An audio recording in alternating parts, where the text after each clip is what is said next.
Hello, everybody. This is Tom Gross of Teachers in the Dungeon. You're listening to the Rebel Base Card Podcast. Great pull, kid.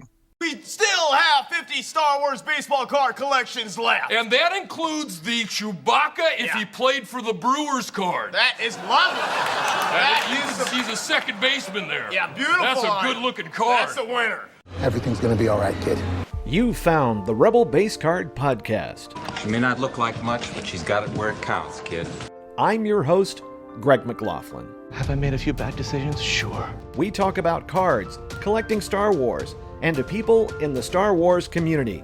Don't worry, we're gonna meet up with some friends of mine. Look for special episodes called The Breakfast Pack, talking about your favorite Star Wars shows. We will never have a better chance than this. All right, let's get started. Well, perhaps it is time to begin again. Welcome back, or if this is your first episode, welcome aboard. My name is Greg McLaughlin, and this is the Rebel Base Card Podcast. We have a lot of news and notes. I am talking to you from the Donald E. Stevens Convention Center here in Rosemont. The Chicago Sports Spectacular is in full swing here. I'm on a Saturday as I record this. I've got a lot of news and notes and a lot of people I'm talking to. So we're going to take a break, and I'll be right back with more. Hey, folks, this is Ro from the Scarif Scuttlebutt podcast, where you know it's always sunny on Scarif, and you are listening to the Rebel Base Card Podcast. Great pull, kid. So back here at the Chicago Sports Spectacular, I'm just kind of hanging out here in the Puck Junk booth here with Sal Barry. You'll be hearing from him a little later on.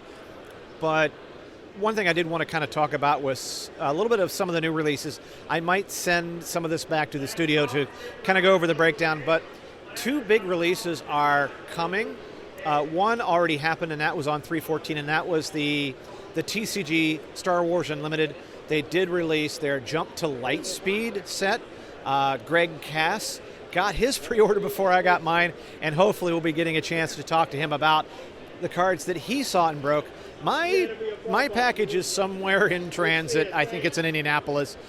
But also we have Chrome Black. Now this is another high-end set. I'll give a little more details on that as we go along here, but we have yet to really see a regular set. We have had high-tech. We have had Galactic Antiquities.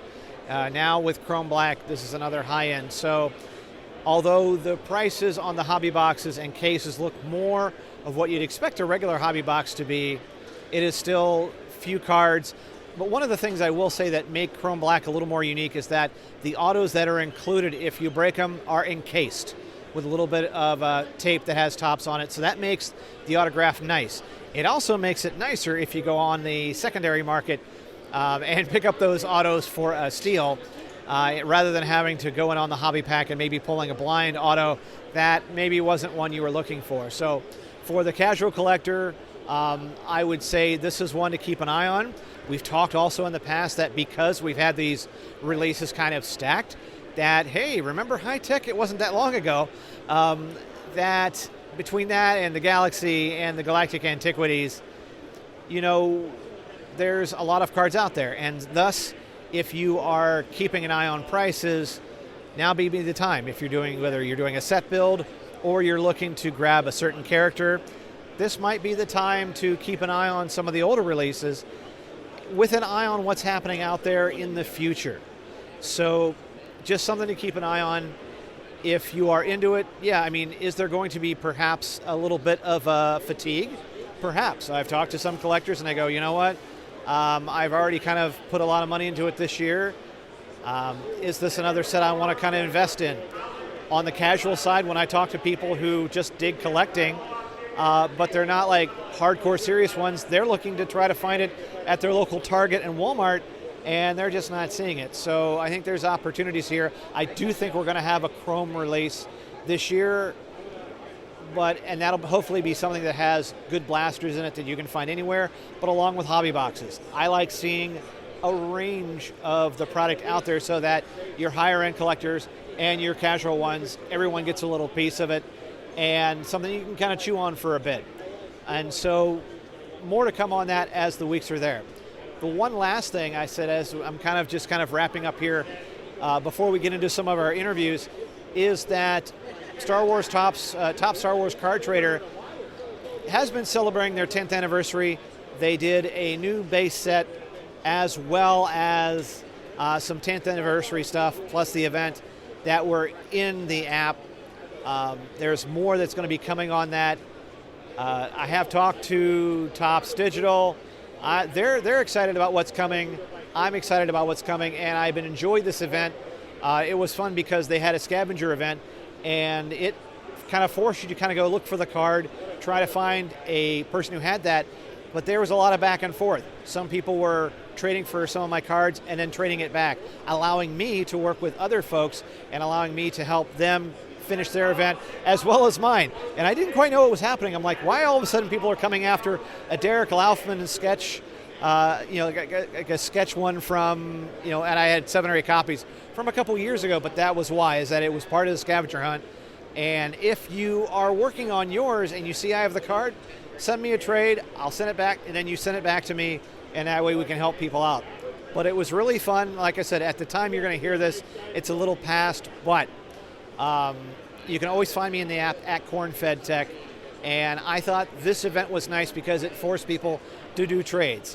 Sometimes you get a little lazy on trades, but in this way, I thought it was great because I got to meet some new collectors and help some old ones out there. Props to everybody out there, to Bill, to Tom, to Frank, everybody, Daz, everybody. We were trading cards back and forth. That's what keeps it fun. All right. As this is a full-service news and notes show for Homestead Keeping, I've got a lot of great interviews today that we're going to play in sequence. I'm going to see you on the other side, but I think you'll get a flavor of what's happening here at the Chicago Sports Spectacular. Hey, we've got the National. It's in July. This show that I'm at, they have 2 shows. They have one in spring. They have one in the fall, late fall. So it's a nice kind of gauge. It's a great start to the con season. C2E2 of all things is coming up. We have a lot of other conventions that are coming up, including Star Wars Celebration. Hello, we'll be doing some stuff. Andor's coming up. We did a breakfast back, a little hot stove on that recently. More Andor talk coming. It's going to be great. So we're getting ready. It's getting the busy season here, and it's going to be a blast. But anyway, I'm going to sign off for now here at the Chicago Sports Spectacular. Enjoy some of the interviews. It's going to give you a taste of what's happening here, and I'll see you on the other side. Hi, this is Mike Sommer from the Wax Pack Hero Sports Card Minute, and you're listening to the Rebel Base Card Podcast. Great pull, kid. Moving on, what do we have next, Ronnie? What do we got, Ronnie? Whoa! We got at a limited edition of Star Wars Collector's Play Series coming up. Beautiful. That's beautiful. That's gorgeous. Very nice. How much did that run for? Well, it's an $800 value. Yeah. I'm giving away to $39.95. What? You can't do that! Hey, what? Greg, this always sounds better in my head when I think I'm going to do this whole time shift. We're going to go back to the studio. Blah. In my head, it sounds great. In practice, you're like, dude, you're just slapping stuff together. But that said, it was a busy news week. And because along with Chrome Black, Topps Chrome Black, which comes out on the 19th, Star Wars Unlimited Jump to Lightspeed came out on the 14th before everybody got drunk for St. Patrick's Day. But, Greg, I saw in the You're feeds, implying that Chicago and Boston aren't drunk as their natural state. So that's true. 2 very large Irish, and, well, of course, on St. Patrick's Day, everybody's Irish. I think the party started Friday, and it just kind of went through. And even yesterday, I was like, I was at a pub just getting a meal before I came home, and I was like, it wasn't as bad as I thought it was going to be. I'm like, all right, at this point, if you're still partying 4 days in, come on, guys, let's wrap this up. But I did see over the weekend. Now you got your pre-release for Jump to Lightspeed. You got it pre, which was great. My pre-release was more post-release, but I am kind of curious. You got your package. How did it go? And did you put those in anger in play right away? Well, first of all, I disagree with your opening premise. I'm always glad to come here, and I'm always glad to be stitched in wherever you want me to. You'll never beat Jen, who took a soundbite of me and gave me my own sound effect one time, dropping in and commenting. But The question at hand is, how is Jump to Lightspeed, and what's the state of Star Wars Unlimited? And I will say the state of the game is strong. So I did, with huge credit to Flipside Gaming, a company on Long Island that you turned me onto 2 sets ago. They had emailed sometime in January and said, get your pre-orders in now. I did my standard order that I've done, which is the starters, a pre-release, and a couple boxes. And maybe it's just the gods of good postal service, but it got from Long Island to Boston on Friday. So Friday was the official release day. They had shipped it out, I think, on Wednesday or Thursday, and I got mine.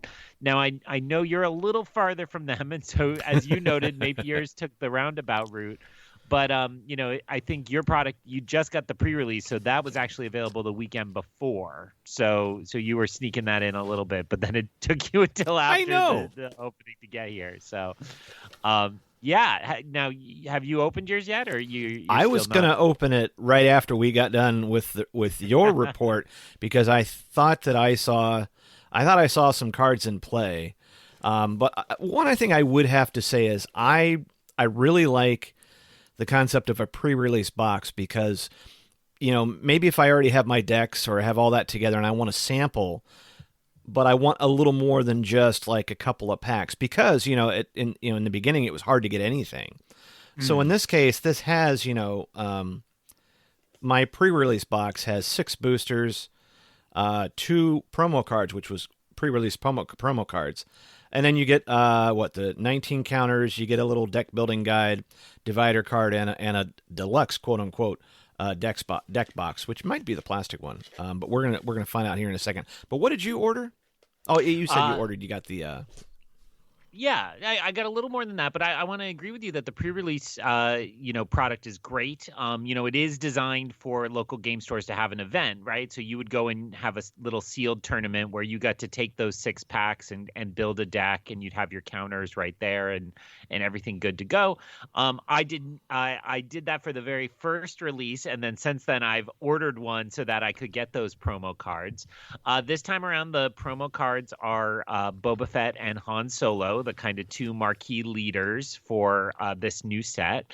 And those are also the 2 starter decks. So if you're thinking of dabbling in this, I do think they've designed the product so that you could jump in at any time. And if you just bought the pre-release box, which my local game store had some hanging out on a shelf, so I think they ran their event and then they had some extras that they were willing to sell. And you could do it that way and build yourself a little deck and have a fine time. This time around, they've done the starter decks a little differently. Usually it's a 2-pack where you get kind of an all-in-the-box 2-player game where you do the 2 different starter decks and some counters and some other goodies. This time they've separated those out, so you get a pre-built Han Solo deck or a pre-built Boba Fett deck, and it's right on the package, so and then they throw a booster pack into those this time around, which is new. So it's also a nice little product if you're really trying to try it. I know parents listening, this is what I do with my kids. I buy those because it's all pre-constructed. I think it's built to be kind of easy to play. And this time around, you get a little booster that you can pocket for yourself, or you can let them open and mix in with their deck and see if there's some new combination they want to pursue. But so I took all that, but mainly my 1 booster box that I've opened so far, and I got together with a total of 5 friends, or I was one of the 5, 4 friends and myself. And we were able to do a sealed tournament using the pre-release box and the full box of boosters. That gives you enough packs to have everybody get 6 packs in that. And we had a nice little game night on Saturday of trying out these sets. I will say let's say it this way. The special mechanic in this set is pilots, and they're really fun. So as before, you could only have kind of ground units and space units. So there were people on one side and ships on the other. Now, if you want to, some or most of the new characters you can attach to a starship, and every starship can take one pilot automatically. And then there's little gimmies and bonuses, like R2D2 lets you attach him as a pilot to a ship, but then add another pilot. Nice. And BB-8 doesn't. We thought was a little strange, but that's okay. He's a little more of a diva, and it's really fun. And so, if you get a Han Solo, he gives you a little special ability. The leader cards can be pilots now, which is a new mechanic with that. And it was a lot of fun to try out and give it a good test. That's cool. I think the fact of making it easier to go and getting product that is kind of ready to go, right? I think having the 2 decks, having the Han Solo deck and the Boba deck ready to roll, it almost makes it seem like, when a new Pokemon releases out, and you can get it in different ways, but you can also get kind of a built deck so you can like dive right in. It's especially with the game still being in where it's at, it's still kind of adding these little mechanics. And so even though you might worry about when should I hop in, I think any point's a good point. And then you can always go and download like the latest rules from the website. And so that is pretty cool. That's the sound of this opening. And okay, so inside the pre-release box, it is nice. I do have sort of now you get the cardboard deck box. That's fine. And then you get fine sounds right. It's really fine. Not that thrilling, but it gets the job done. So I've got my 6 booster packs, and I've got R2 on a couple. I've got Poe on one. I've got and then I got a couple of Millennium Falcons. That's nice. And then I am curious because here's the counter sheet.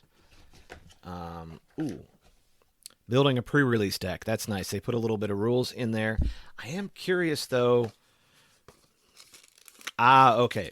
So inside the box I'm making fun of, it does look like a small package that looks like has the promo cards. So I'm just going to open them up right here. And yes, I've got my Han Solo, very nice, and a very nice Boba Fett. Yes, so both leader units. That's nice. Yeah, and there are some really fun leaders this time around, having opened a full box of boosters. At our play table, there was a Grand Admiral Thrawn, which we have the Thrawn mega fan who would never play anything else if that were an option. He's got a really fun mechanic. And then I played Lando, who's a rare leader, but he helps you build up some shields. And there were 2 players playing Luke Skywalker, which they had a good time. And one more person who played somebody else, but I can't remember who they played. Another leader. He was the one who opened BB-8, and he actually has a BB-8 tattoo. So he built the deck around the uncommon BB-8 card just so he could have fun with that. And, that's cool. And ran it that way. I actually do like this divider card that comes with the box. The box, the box is a cardboard box. However, if you're starting out, it's nice to have this. But the divider very card, good if you're at an event, right? Yeah. To be able to slide it in and take it home. Exactly. And then in this case, what's nice is the divider card. Actually, it's nice. It has like Thrawn and Hera on it with some ties and X-wings. But that's nice because that way, sometimes like what I'm doing right now is still keeping cards somewhat separated by release. So in this case, I think it was only the one earlier Boba Fett that I think it was nerfed or something like that, because I think they were coming out with a new Boba Fett, which makes sense. But yeah, so later on I can kind of go through these. I would have to say that's an Instagram live video right there. I mean, we gotta see it when the time comes. I think you're right. But it is nice, and it's like I said, it's a nice little package. It's kind of like Boosters Plus. But I do like kind of getting, I like getting the promo cards. Those are kind of cool. So yeah, that's nice. The only thing I'll throw in that ended up being a bummer. So we got a bunch of good games in. Everybody played everybody in the tournament, and we had our strong decks and our weak decks. But then a little later in the night, we had a deck that was constructed out of the cards, trying to use Grand Admiral Thrawn. So Grand Admiral Thrawn's ability is that if one of your cards has a when defeated ability, it gets to do it twice with Grand Admiral Thrawn. So this was to our kind of strategy-minded member. He found like every version of the when destroyed kind of thing, ability, attribute, and tried to build a deck real quick. And he said, I want to challenge you, Greg. I want to use this deck I built real quick. And I was like, well, I've played enough with this Lando deck. Let me just grab my favorite pre-constructed. So I had with me a deck I've built called, Wookiee Central. It's just all Wookiees and super strong. And I will say, I think he won. And we both found it completely unsatisfying because my Wookiee deck built a ton of ground units. His Grand Admiral Thrawn deck built a ton of space units, and neither the two shall meet.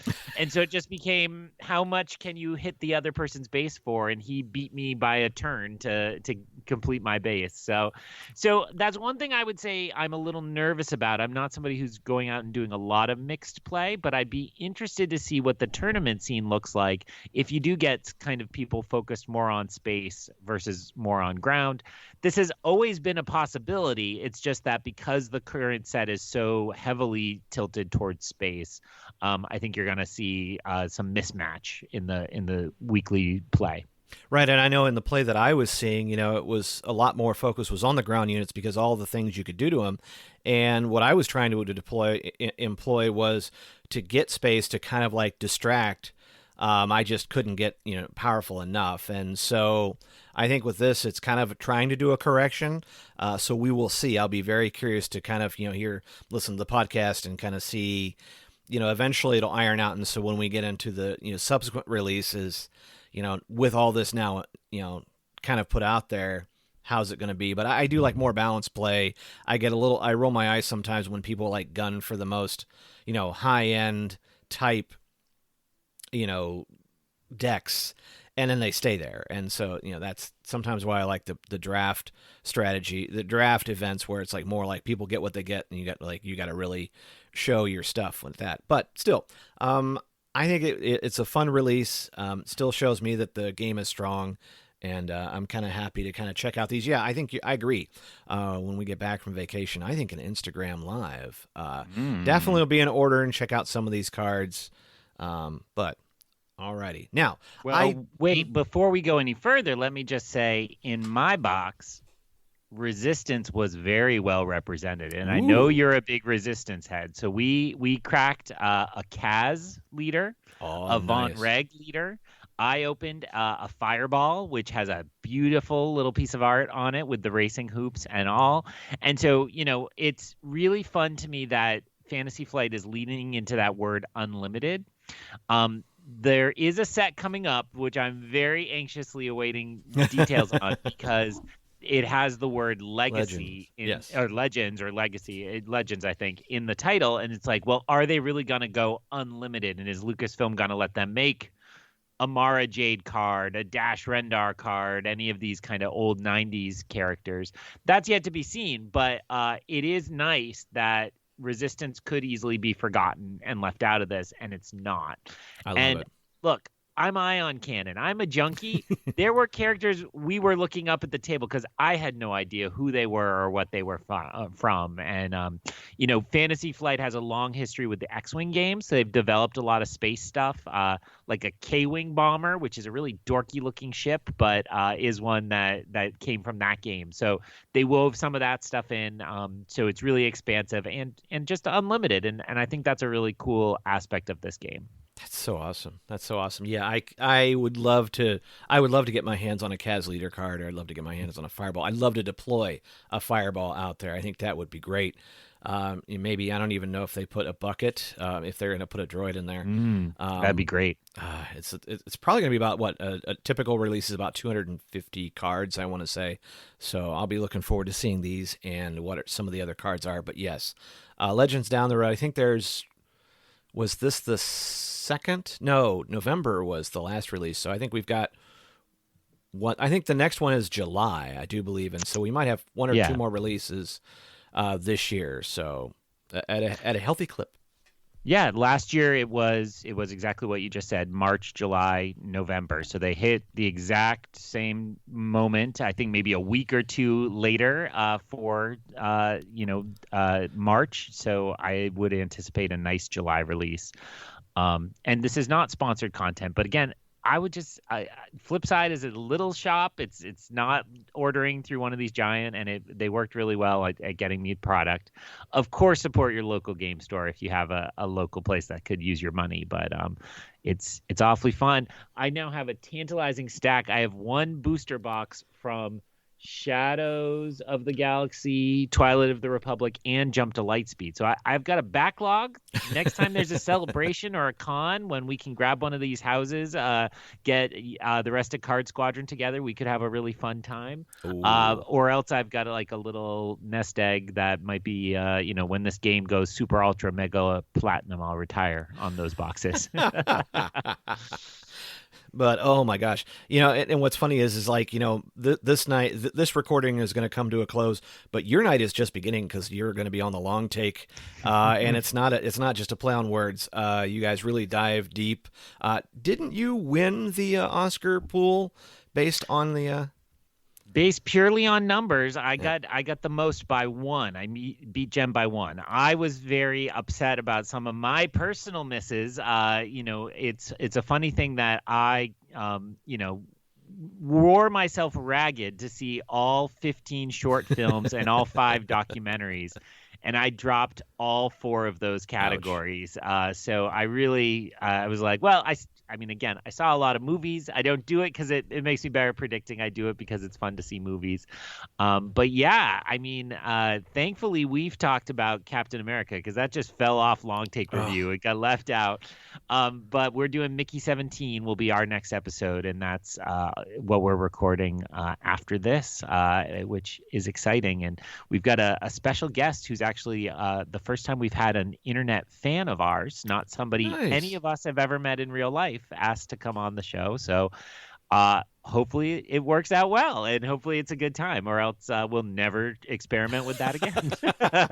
No, congratulations, by the way. I think I got like 9. So, it's that I think it's one of those things that Greg just stick to Star Wars and not the movies. But it was fun to play along. We had we were in this bar watching some of it, and we got them not only to turn the TVs over, but everybody was kind of excited to kind of watch because they were seeing what I was doing. I was grading, and everybody's like, "Did you get that? Did you get that?" So it was a fun shared experience. Now I know two other things before I let you go. You got a very beautiful Empire magazine for Andor, so it's going to be, we think it's going to be a long time, but you're going to be back soon enough because we've got a lot of Andor to cover in the month of April.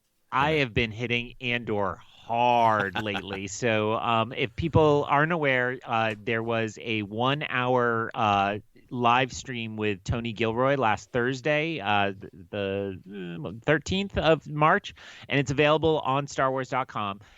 It was billed as Tony Gilroy rewatches season 1 with you and answers your questions. Then he just had a whole bunch of friends come along. So that's cool. With apologies for not knowing all the real names, maybe Adria Arjona, or Bix Kayleen, dropped by first, followed by Genevieve O'Reilly, Mon Mothma herself. And final guest was the man who plays Melshi, whose name it's very Irish and it's very wonderful. But they stopped by. They all 3 were very careful to try to not give anything away. But it was a great time to get hyped for Andor, and it was a real reminder that they all loved Tony Gilroy, and they loved this experience. And actors on promotion tours, they signal when they really didn't like the project or they don't want to be associated with it. And all 3 of them were like dying to do more and wished that it wasn't over and were sad to think about it. It sounded like they locked picture in November, so that was like the last time they'd done additional dialogue and stuff. So the Empire magazine is great. It's really beautiful.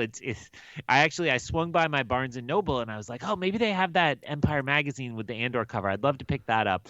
And they had 28 days later, so I went digging on the Empire website and realized I was like 3 beyond when the Andor episode had happened. So a little eBay, and I got one, and I actually arrived with like 4 other things in the mail. My wife's like, "What's going on? Like, you've been shopping, huh?"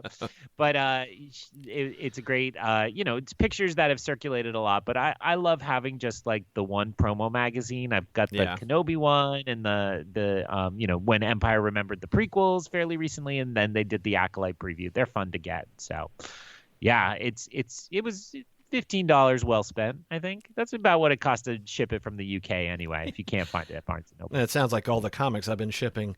Duncan Powell was the yes. If you put in the right search, who was the Scottish guy in Andor? That's my favorite Google search result. Question about. But any rate, before we send it over, we're going to send you to the long take, and we're going to send us back to the Chicago Sports Spectacular. Where can people find you online?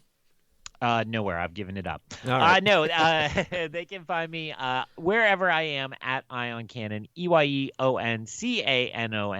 And just to abuse your kindness a little bit more, when we did our news update and I ranted about Kathleen Kennedy, very good friend of the program, Anthony over at Force Ghost Connections, heard my rant and said, "Oh, I got to book that guy," and let me come on his show. And he had Jen and I both on. And so the most recent Force Ghost Conversations as a discussion of Kathleen Kennedy, I think it's really fair-minded kind of discussion of, the fact that she hasn't been a perfect leader, but she's also not the villain that YouTube wants you to believe she is. So people, if they haven't, should check that out. I believe Mary Purdue called us her favorite little leprechauns appearing for St. Patrick's Day, which is what it was. Oh, I love this group, and I love these conversations. I love the fact that we have places for them all. So, all right, I'm going to let you get back to long take. I'm going to get back to the Chicago Sports Spectacular, and we'll be right back right after this. Hey, this is Carl LeClaire from the Wampa's Lair podcast, and you're listening to the Rebel Base Card podcast. Great pull, kid. And I think after, we had a really nasty, cold spurt for a while, it was kind of nice. Like, I got out of the car today. I'm like, I don't need my coat. I mean, not that you need coat inside here. It's pretty packed today, but it's got to feel different than the fall show where you're bundled up and you got to bring stuff. Yeah, absolutely. But here in Chicago, it could be 30 degrees next week. So, but it's, it's nice to, we're getting a little bit more light during the days now. And so I think people are excited to just kind of get back out and add to their collections here.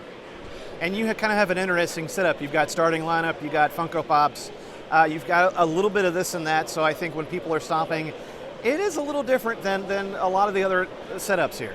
That's right. Like I said, no one needs it, but it's here, and it's all nostalgia. They come in and they some of these people come in and they've got their lists of like bobbleheads they've collected over the year, and they know the ones they need or the newest Funko Pops of local. I try to stay local. I try to keep, Bears, Cubs, Sox, Blackhawks. So it's I really try to focus on the local stuff around here. Do you notice a lot of folks are like way out of town?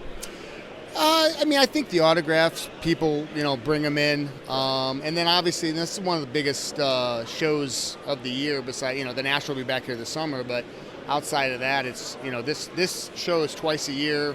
They just did they're doing a Detroit show now. But with the airport nearby, it does bring a lot of people in.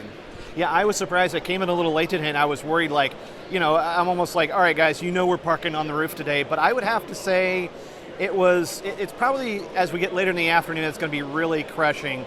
But, I guess that's kind of what it is. But it also kind of tells me that the nostalgia and the memorabilia market is still there, even though we're way past COVID. Yeah, it's hot. I mean, again, people coming in, I see the guy next to me is over here filling sets for old cards, everyone's here. They're enjoying what's going on, and they're always looking for deals.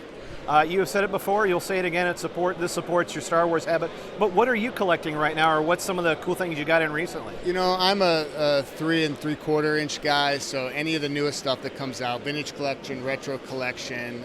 Never really got into the Black Series stuff, but it helps me again, keep up with what's going on in the vintage collection and stuff like that. The figures, what I focus on. You like me had to look at that latest retro announcement with the Rebel Fleet Trooper, kind of salivating, going, you know what? I don't know if I'll be able to get it separate, but I could see myself buying the whole set just for the Fleet Trooper. It's getting tougher because, the prices are going up, and we'll wait to see what happens with the tariffs. But, I'm really liking what they're putting out. I'm a little concerned with the direction that Hasbro may be going. Hopefully they'll keep that license going for a while. We're not getting younger, Greg, so the guys like us who are into that kind of stuff, I mean, how much longer are they going to put the stuff out? I'll still keep buying it, but, there may be a day where Hasbro may just have to walk away from the license to put out the figures. That will be kind of a sad day, but there's so many figures out there. It'll keep me collecting for a while. Yeah. All right, Augie, I'm going to let you get back to it, but if you have anything that you want to support or just promote, this is the time to do it, man. Nope, I'm a teacher. This is my side gig, so I'm not on social media, but this is just kind of what I do. I like coming out here a couple times a year and make a little money. It's great running into you again, and enjoy the rest of your show. Thanks, Greg. Hi, this is Colby Mead from the Colby Cast, and you're listening to the Rebel Base Card Podcast. Great pull, kid. The one thing I'm going to ask is that, in your case, you have a smaller inventory, but one card can really make or break your show. Is that kind of take a little bit of the pressure on you, or does it increase the pressure? It's a little bit of both, because sometimes you'll never know, more or less, who might come around that's actually wanting something really unique, really valuable. But at the end of the day, I prefer to own really unique, precious cards that even if someone won't buy, people will walk past and admire at every day of the convention. Especially on, you deal with a little more higher end, but you really have to know it, because you have to tell that blank stare of like, yeah, that's what that card costs. And it's a little game of poker, but hey, a comp is a comp.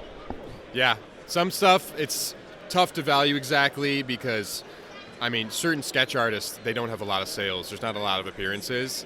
And the other tough thing is, with majority of these one-of-one cards, even if there is a comp of it, the value will fluctuate. I've seen multiple sales where it ends at $5 and people say that's what it's worth, but next time it appears, it could end at $25. Even though that was just $5 and $25, that will happen with the thousands numbers as well. So it's a thing that happens. You made a nice upgrade to your cases. I think before you had said you had to rent them, but now you own them. Does that make it easier or harder on you? I think it makes it way easier. It's also more efficient money-wise. I could only bring these with me when I'm setting up at the local shows, but at the end of the day, it's always much more efficient. It's handy. It's good to know you have your own. You can care for them, clean them, etc. You also have one of the few, probably of larger of the non-sport. You've got a lot of Star Wars. I see sketches. I see some higher end ones as well. That kind of makes you feel good, because you're kind of a unique game in this town. Yeah, I actually really enjoy being someone that people can remember and recognize as having a lot of the really unique high-end Star Wars, the high-end soccer, because it helps me make connections with people. People remember me. They know that if they see me, if it's stuff they're interested in, they'll come and check it out. They like to see what might be new here, etc. And yeah, I enjoy kind of being someone that stands out a bit at a pretty big convention. And also because once you start getting a show or 2 or 3 or 5 in, you're a known entity. So you may see someone now and they may buy from you 2 or 3 shows from now. Yeah, there's been a few circumstances where if a certain card will sit around for a while, can happen on eBay, can happen in person at shows, but yeah. The factor of them being able to see it in person, ask me to open up the display case, hold it, it'll toll up on them eventually, and they're like, yeah, I want it. I'll make you an offer. Yeah. How do you feel about the Chicago Sports Spectacular so far? We're into day 2. How's the crowd seem to you? I think it's really good. Every single time I've been to one of these shows, it's a great time, big audience.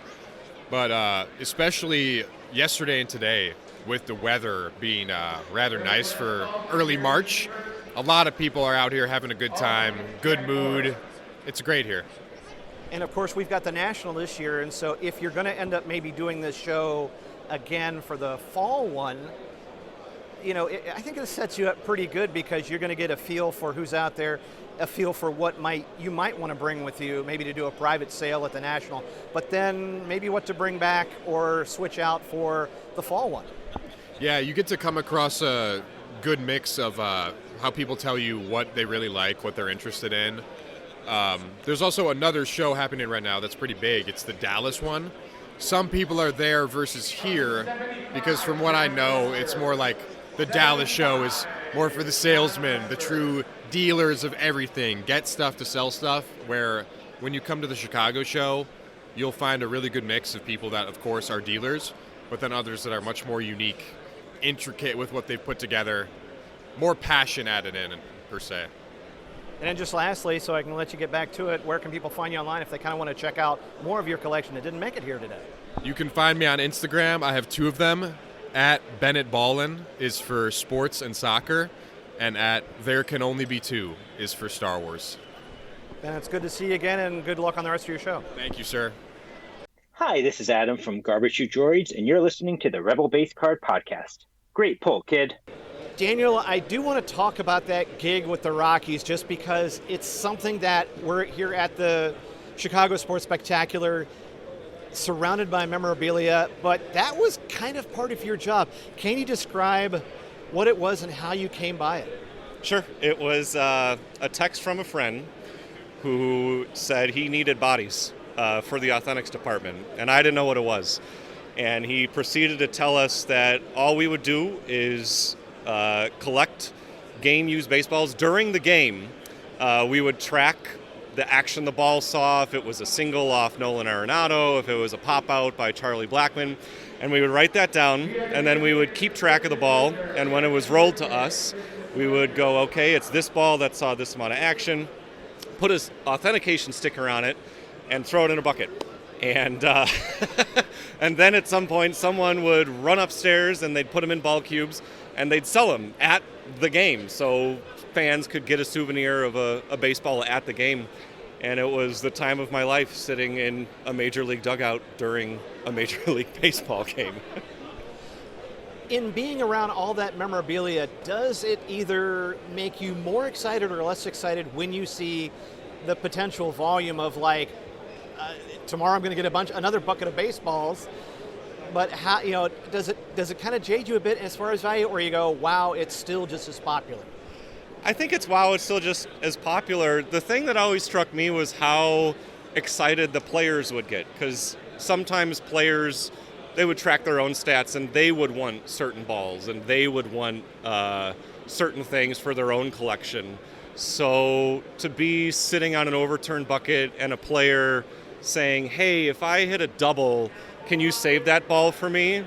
And we would go, yeah, absolutely, for sure. And to see the joy when we would deliver it to them after game, they were kids. They were kids in multi-million-dollar jerseys and contracts. And being surrounded by all this memorabilia brought back memories of just how, collectors can be. Even if you're a player, we're all a little excited by certain things, which is the point of the hobby, I think.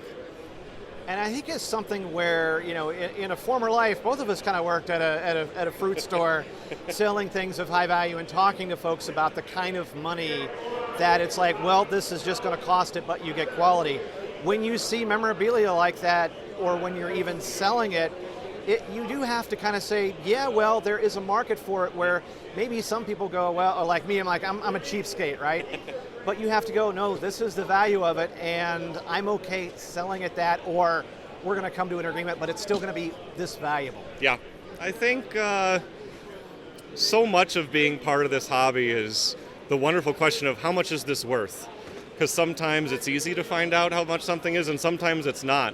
And the times where it's not, a lot of the times you can rely on, does this mean a lot to a certain person that I haven't met yet?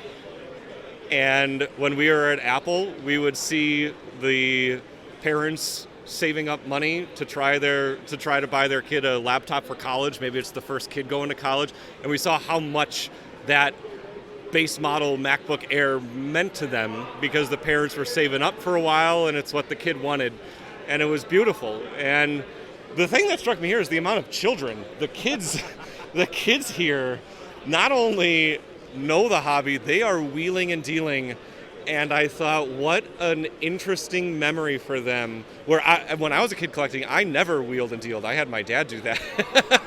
And the kids here, I heard kids wheeling and dealing in hundreds of dollars on their own with someone. And it's incredible. And I think how sentimental not only the memories can be, but the memorabilia can be to someone a kid who's saving up to maybe buy, well, I bought this card for $10 and I sold it for $20. What can I buy next? It's all the same thrill that I think is fun to be around.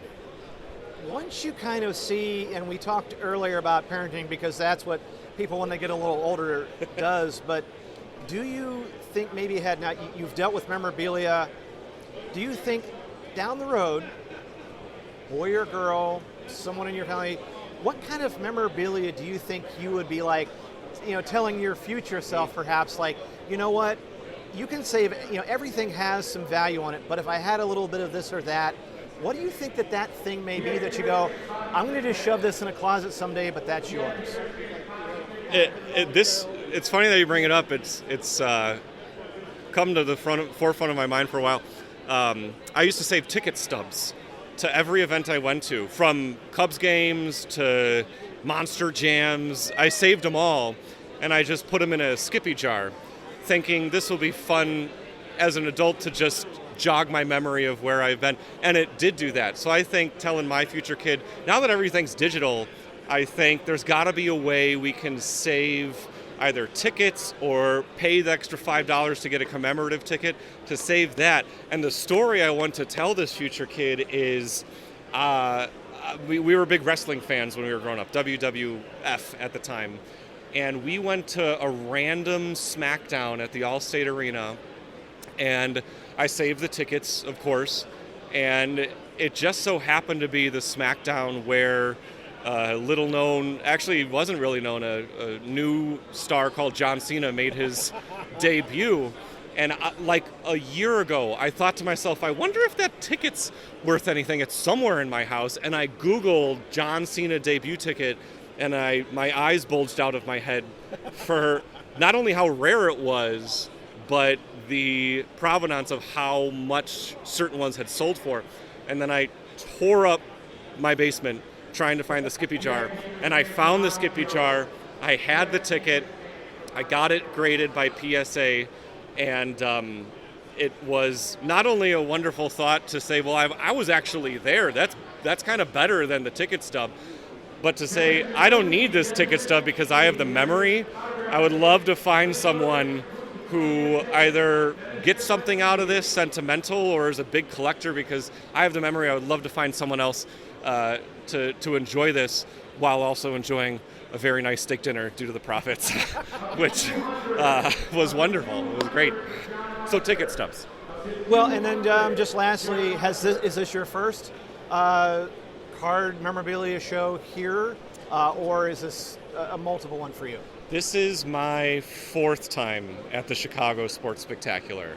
First time I was here was with my father-in-law, and like the Sandlot, he had what he thought was a Babe Ruth signed baseball, and so we were trying to find a buyer, and kind of a little bit more, we were trying to find someone who could maybe give us a little knowledge of like, I think it's real or I think it's fake. And through talking with multiple people, we finally submitted it here. It came back as a fake, but it was a wonderful journey here with my father-in-law. And then the subsequent times I brought my brother one time, I brought my dad one time, I brought my wife one time, and this is my first time solo because my wife is very tired from a recent move that we did and my dad's knees hurt. So I'm here on my own this time. But no, this is a joyous event to go to.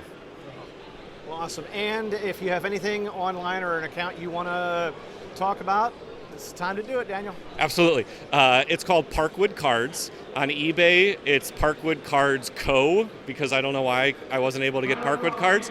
I just launched a website, parkwoodcards.com, and check out some cool stuff there. Just got some Type 1 Michael Jordan photographs by a famous Chicago photographer, Warren Wimmer. I have a bunch of cool stuff that's just a little more unique, I hope, than just the typical signed baseball or cool card graded. Daniel, it was a pleasure to run into you for the first time in a number of years, and a long time, and I wish you well. Thank you so much, Craig. Hi there, this is Anthony from Forest Ghost Conversations, and you are listening to the Rebel Base Card Podcast. Great pull, kid. I did get a lot of great feedback for our discussion on the Star Wars Comtech chips and chip reader, and it was the most delightful thing I think I kept, I think, for Christmas, after Christmas, to open up and try those chips. But I just have to say, once again, thank you very much, and what a pleasure it was to discover an old toy for the first time and have a lot of fun with it. What a fun thing that was. Well, I'm glad that you enjoyed that, because I think I'm the one who insisted on that topic. I think I was just looking for a way to get on a Star Wars podcast, and since yours is the only Star Wars podcast I listen to, I'm just like, all right, it's going to go for broke here. I'm going to sell Greg on this idea about talking about these 25-year-old toys, and then maybe I get to be on a Star Wars show. So it worked for me, and I think you made 2 episodes out of that conversation, so I got a sequel to my own episode. One thing that I liked about it was I was very surprised how solid that thing was, and how, you know, the built-in sounds and so forth. And it has that very late 90s. It has a lot of build to it, where I think now, I'm not going to say the toys are cheaper, I mean, over time, but I would say the heft of it and the thought that went into it, I thought was pretty cool. Yeah, I mean, I think what's really interesting about that is that Star Wars toys didn't really need to innovate. They did not really need to innovate because they were Star Wars. They were going to sell no matter what. But also at the same time, it's kind of interesting that they pushed the envelope with that. But you're right, that was really kind of like a sign of the times. You look at that, like 1995 to 2005, they were really, all the toy companies were really looking for that like extra incentive to make their toys stand out, and adding those, you know, built-in sound effects or voices or whatever. That was actually a pretty common thing. I worked for a toy company in the early 2000s, and they were always trying to push stuff like that in a lot of their toys. You know, I do see a pretty healthy crowd here. You were telling me earlier, like, don't you normally come on Fridays? I'm like, yeah, I normally do, but today was, I have to say, on Saturday, we're smack dab in the middle of it. This is still a pretty healthy crowd, I have to say, for someone who's no stranger to a number of shows. How you feeling about this one? You know, I feel like this one for me has been a little bit slower and a little less crowded. It definitely seems crowded when you go down that main aisle. True. But here, I don't know, this seems like a little less busy than it usually is. Of course, I'm equating that to sales now versus the last show in November. But, yeah, I mean, that could change. I mean, it might be busy tomorrow, busier for a Sunday than usual. Then, yeah, they're more or less kind of the same. Something also, it's like, since our last discussion, you know, the Blackhawks, our local team, have kind of moved to more of an over-the-air situation instead of being on cable. We thought maybe the Comcast and the Blackhawks and the Bulls and the White Sox, they're all on the same network now, would be on cable again. So now you have, you know, your product is hockey for the most part. But I would say, do you think the fact that the Blackhawks haven't been, you know, like, yes, if you have an antenna, you can see it, but if it's over the air and maybe not a lot of people are doing the effort, do you think that hurts the sale of hockey cards and memorabilia a little bit because they're not just seeing it as often? Yeah, a lot of people say they can't watch the Blackhawks. And, okay, first of all, that over-the-air antenna. Okay, you know what this is like? This is like in the early 90s when you flipped channels and you caught the Spice Channel for 2 seconds and it was kind of scrambled and you just said like, oh, I think I see a hand or a foot or some other body part, right? And here it's just like, it's like all blocky and choppy. It looks like when you like tried to load an image on your computer using the World Wide Web in 1996, and it would start to, but it'd be really like blocky and wouldn't load all the way and stuff. Yeah, the over-the-air has been terrible. Now I have DirecTV. I can get that Chicago Sports Channel Network, whatever they call it, but I have to pay extra. It's on the next tier up.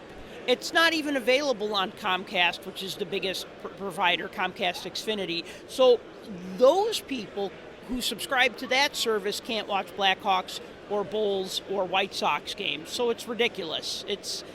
They should have figured this out by now, and they didn't. So that hurts all the sports, not just hockey, but baseball and basketball as well. Well, with you and your co-hosts, it's kind of like three different markets. One in New York, one in Pittsburgh, and one in Chicago. Hockey's been no stranger to having it be, okay, it's on ESPN, now it's not. Okay, now it's on regional or on, pay up tiers. It just has to be frustrating that it's like we have to find, we're not like maybe the number one sports out there. We have to try harder, and we have to bend over backwards to get out there. Yeah, the problem with hockey is that a lot of the owners still kind of have too much control. I mean, it's like that with the NBA, but also it's not. I mean, you look at like what happened with Golden State Warriors, right? And when the team owner said some racist things and they made him sell the team, that I feel like that'd be a lot harder to do in hockey because it's not really like a unified front. You know what I mean? So like, yeah, they should do a better job at that.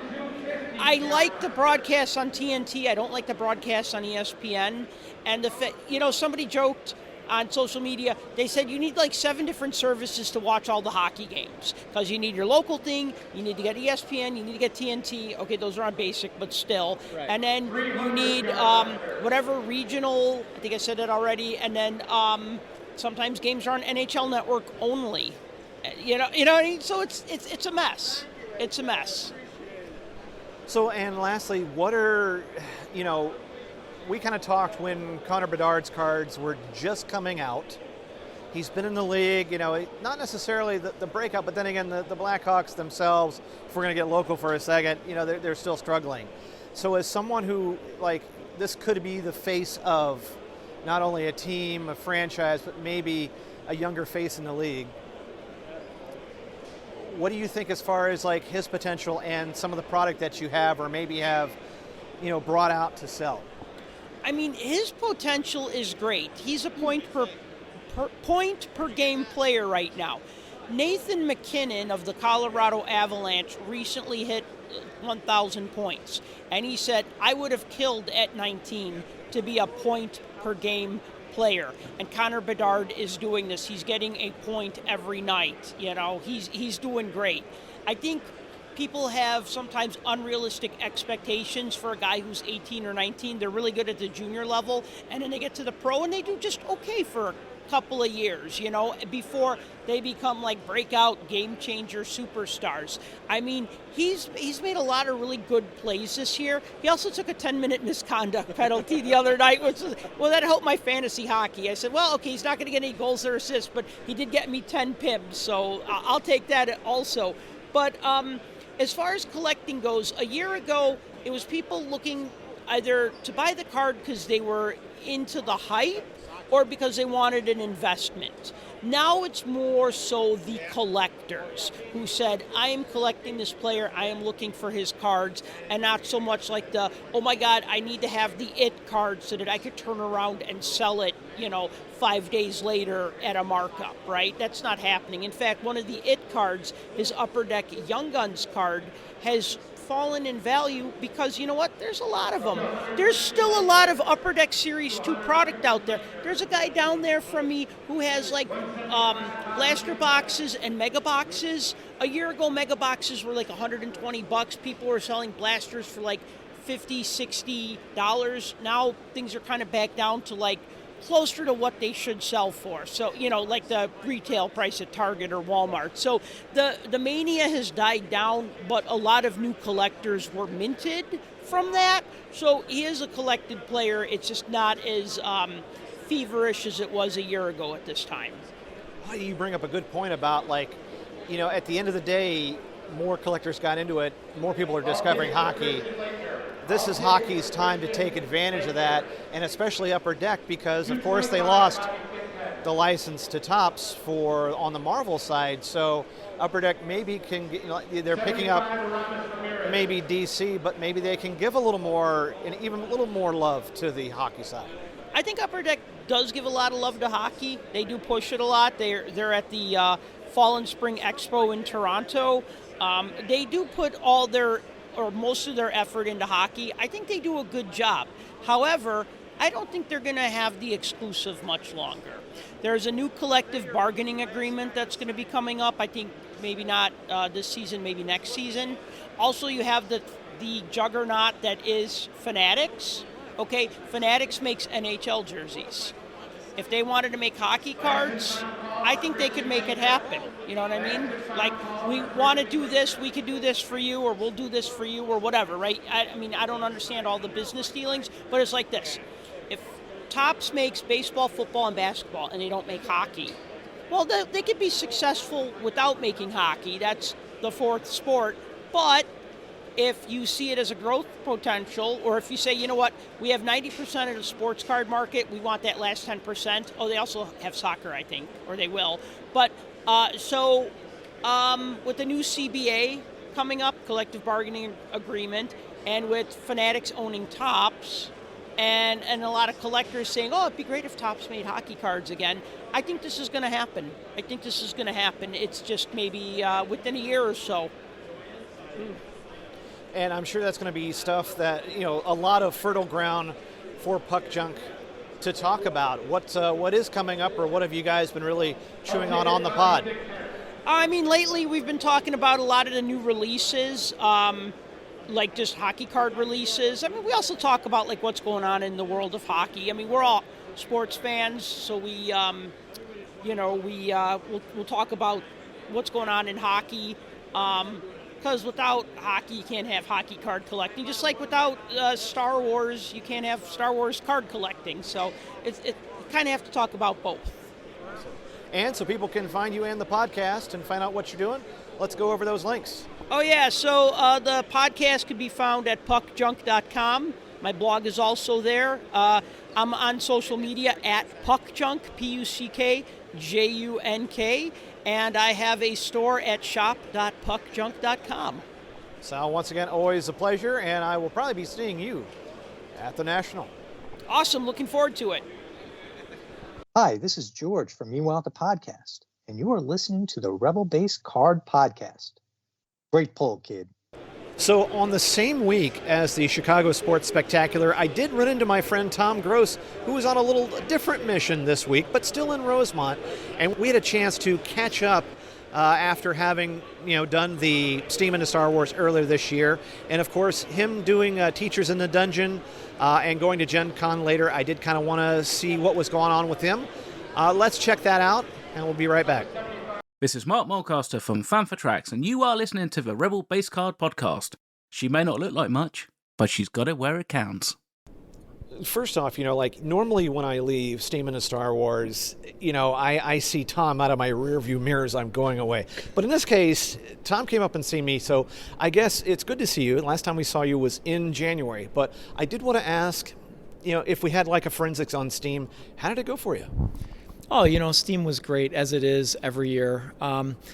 We've got like we talked then, got a great group of kids, and the response from the vendors was really, really positive.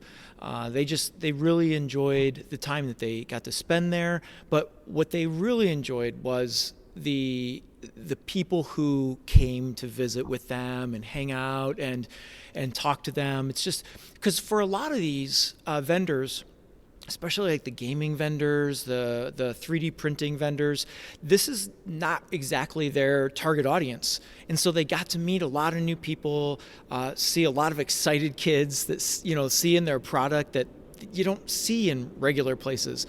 So that was a ton of fun.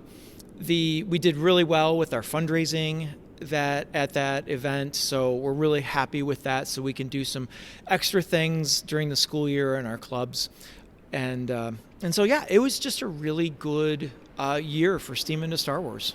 You had a pretty experienced crew, but I'm sure that there were kids there. This was either their first time, or this is the 2025 version. I'm curious, what was some of the feedback you got from the kids who volunteered and really helped put this thing together? Mm-hmm. So the kids that are experienced, my leaders, they were just ecstatic at how well things went, and of course they were kind of reading the barometer from me, like, did you think it was good? And of course it was wonderful. The work that they did, the tear down, which can sometimes be a real slog, it went really fast this year, and that's because of their dedication to doing things the right way. Now, some of the newer students that this is their first or maybe second year doing this work, they had lots of smiles on their face, just kind of, and some of them were like kind of wide-eyed, like, oh, this is what we've been talking about this whole year. And so I think it was a really positive experience for them. And, like we talked during the event, it's a great learning experience for them to put on a program like of this size. And for this, for those kids, that's a big deal. Something else now, you're here in Rosemont, not for pleasure, but for business, but I am curious, we're between Steam and Gen Con. What is Teachers in the Dungeon doing to get ready for, the Super Bowl of gaming conventions? Yeah, so we will be presenting again. We're 90% sure we'll be presenting again at Gen Con. And so between Steam and Gen Con, we've got our summer camp, our RPG summer camp, that the kids will attend. And so that's kind of the theme of most of our presentations for Steam Into Star Wars is, teaching other teachers from other schools how to put on a program like this for their own school. And so we're really excited to see how this year's summer camp is going to progress. We're right in the middle of putting it together right now.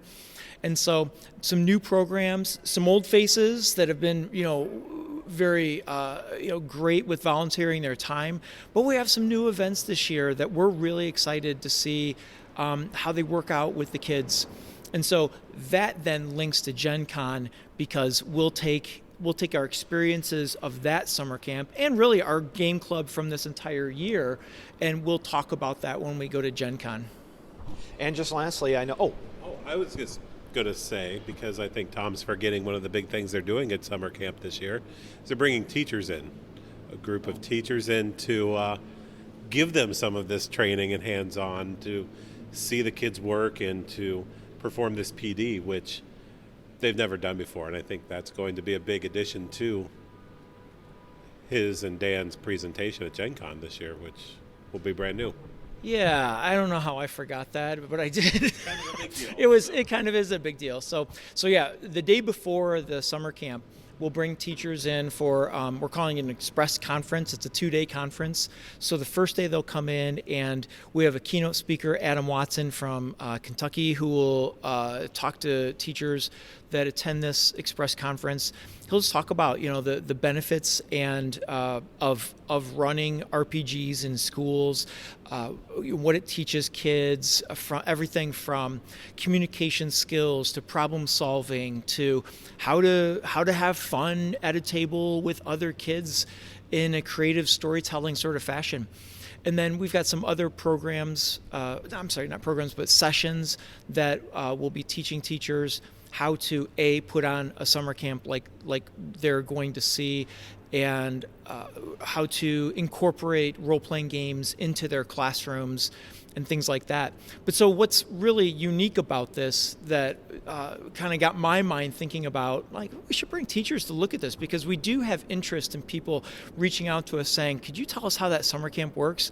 And I thought, why not bring teachers here to actually see it? So first day, it's mostly workshops. We'll have some students come in and run games with the teachers in the afternoon. So if these teachers haven't played Dungeons & Dragons or a very limited experience, or even if they have a lot of experience, they'll get the opportunity to be led by students through a game, which I think is really cool opportunity for the students, but then for the teachers to see that, hey, your kids too could be doing this, and you just need to, foster that sort of a community. But then what's exciting is then the next day, the second day of the conference, is the actual first day of the summer camp. So teachers will be able to witness and observe students in the workshops, be able to witness and observe students in their games that they play in the afternoon, and hopefully be able to, get some ideas for their own school, because I would never assume that our summer camp works for every single school. But I'm sure that there are some components of our summer camp that someone could incorporate into their school just to get a game club or RPG club going. So yeah, thanks for bringing that up. I don't know how I forgot that, but yeah, it's a big addition to the summer camp this year. One of the things that I love, and especially like coming down to Washington Community High School, is the support you are getting from the faculty and the administration. But for someone sort of like you're on the outside, but you do get roped in, how do you feel about doing all this kind of stuff? Oh, well, yeah, I did get pulled into all of this. I don't think I ever asked you. No, it was just, you're going to. No, I really enjoy it. This has, for me, working in the school, this is one of the biggest parts that I really enjoy, is giving some of these kids who don't necessarily have another place that they belong within the school community, a place to belong. It's a place for them to feel that community that the gaming community has, and to see that and to foster that and to do whatever I can to help that out. I get a lot of enjoyment out of that, and so I don't mind giving up a week of my summer to help out with all of this. That's amazing. Lastly, I did want to say we've been enjoying the Captain America Brave New World that the CWK Patreon has been going on. I know that I know that Danzy is taking a little bit of a pause, but I'm enjoying you and Corey and Dan talk about Captain America. I don't want to get a spoiler, but it was kind of fun because in seeing this back in the theater, and everybody's it's a nice communal experience because we're all like, hey, have you seen it yet? No spoilers. So it is kind of fun to get back in the theater and see a film, even though you can't tell me all of what you liked about it because I know we got other stuff coming up. But I am curious. It had to be fun to get back with the family and see the film. It was. And like I said on CWK Pour Over, it's a Captain America movie. I realize it's not Steve Rogers' Captain America, but Captain America is an institution in comic bookdom, in fandom. And so just to have Captain America back, to me, that just makes a special experience. Now, whether I think the movie was, top-notch A+, or whether it sort of missed the mark, to me, that doesn't matter. I got to sit down in the theater with family and friends and watch an exciting movie. We laughed. We were like, oh no, all those sorts of things.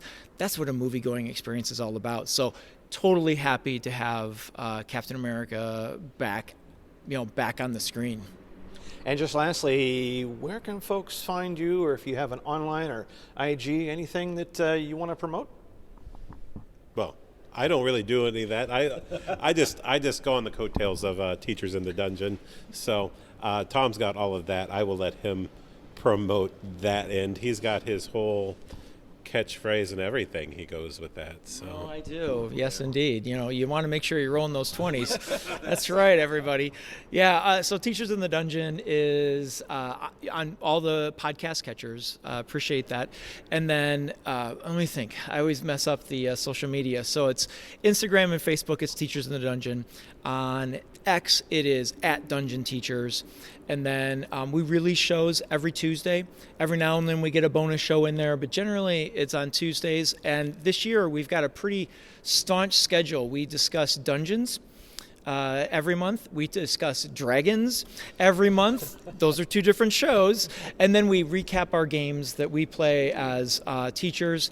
And then we usually try to get an interview in there somewhere from a creator or somebody in the industry of role-playing games to talk about what they do. Most recently, we have Andrew Kaywood. He's got a new adventure book coming out on Backer Kit, and so he was just on recently to talk about that book and those sorts of things. And so that's what we try to focus the show on. Well, if nothing else, this proves that I will indeed interview someone anywhere, any place, any time, as we are in a very nice Rosemont parking garage. But I just wanted to say thank you both for giving me a little bit of time, and good luck at your conference, and good luck at Gen Con. Thanks, and Greg, keep rolling those 20s. Thank you. Hi, this is Aaron Harris. And I'm David Motters with the Star Wars Reactions Podcast. And you are listening to the Rebel Base Card Podcast. Great pull, kid. I'd like to check out, refuel my ship, prepare for my immediate departure. Once again, I want to thank all my guests who are on the program, and thank you for checking out this news and notes, homestead keeping as I like to call it. These are always kind of fun to catch up because there is a lot of news and notes out there, a lot of releases, especially with Chrome Black, with the jump to Lightspeed. And of course, all the cards that have been out with the top Star Wars card traders 10th anniversary. I'm sure we're going to be talking more about that in the weeks to come, as well as some of these other releases to kind of give you an idea of what the deal is. But other than that, I am going to get out of here and get home. But I would have to say this version of the Chicago Sports Spectacular, I had a blast, talked to a lot of fun people, rekindle some friendships with some old friends, and it was a blast. All right, I'm going to let Card Squadron take it out. We'll talk to you soon.